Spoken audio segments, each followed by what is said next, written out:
என் குருவே துணை. மாந்திரீக துறையில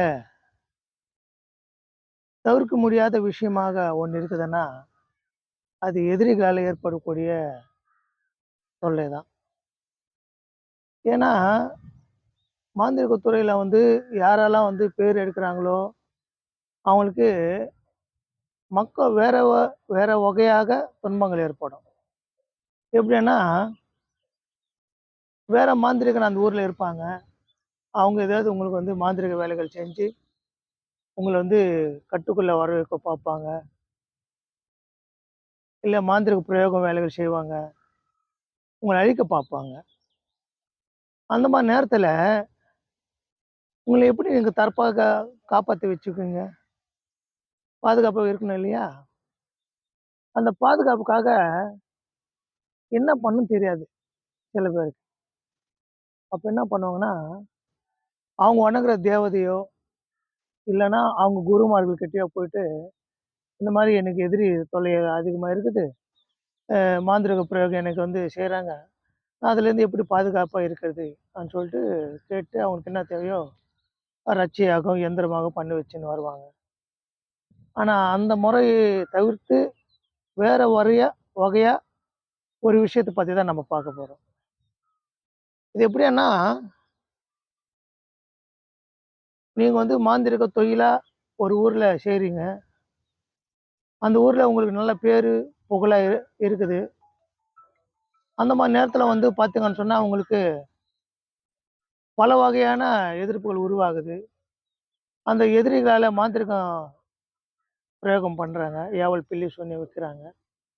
வைக்கும்போது உங்களுக்கு அது தாக்காம இருக்கிறதுக்கு ஒரு தேவதைய நிப்பாட்டணும்.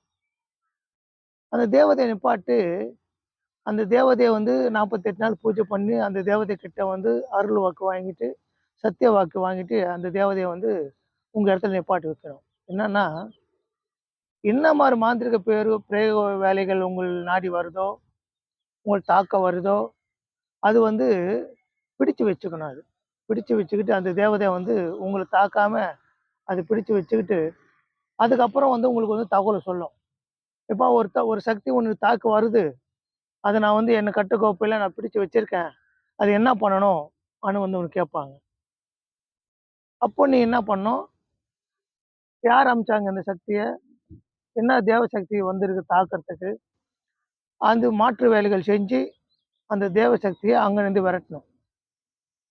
அந்த விரட்டும்போது, எதிரியாகப்பட்டவன் உன்னோட வலிமை இருந்தான்னா, திருப்பி இன்னொரு ஏவல அனுப்புவான்.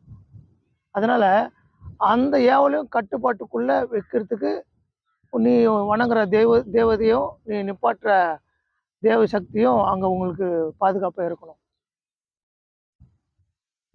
அந்த பாதுகாப்பு துறையில அது மகா சக்தி வாய்ந்ததா இருக்கணும்.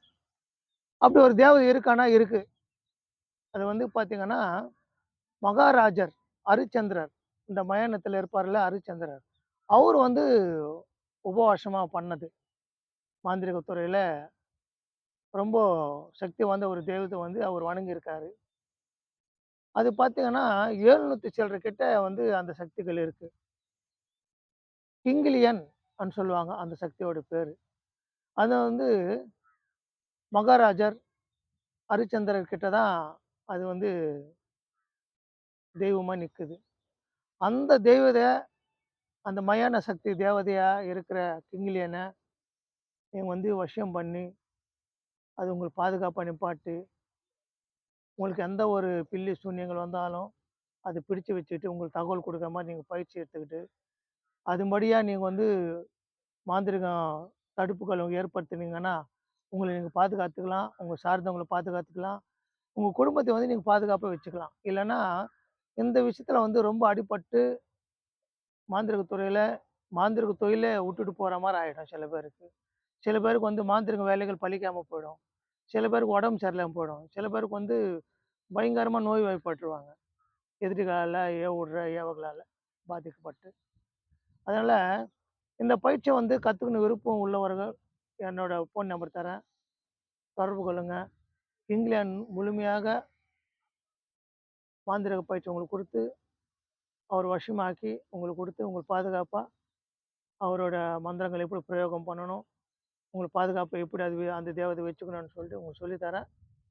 அதனால இந்த பயிற்சி வந்து அற்புதமான பயிற்சி. இத கத்துக்கிட்டு பலனடைங்க. நீங்க எல்லாரும் நல்லா இருக்கணும்னு வேண்டிக்கிறேன். ஓம் நமச்சிவாய.